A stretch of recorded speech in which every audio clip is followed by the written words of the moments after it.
Hello and welcome to the unboxing of the Zebronics Zeb Fit2220CH Smart Fitness Band. Let's check out the box and see what kind of information we can find here.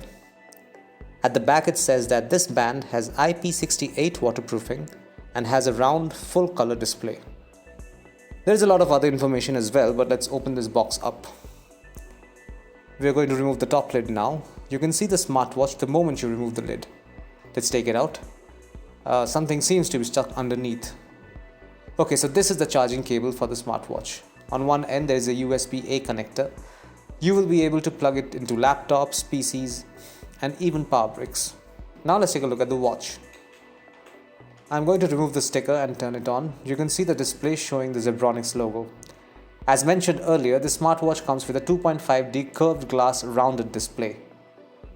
Finally, there is a user manual that you should read at least once before you operate this device. Once again, finally, there is a user manual that you should read at least once before you operate this device. Now that's all you will find inside this box. Thank you so much for watching.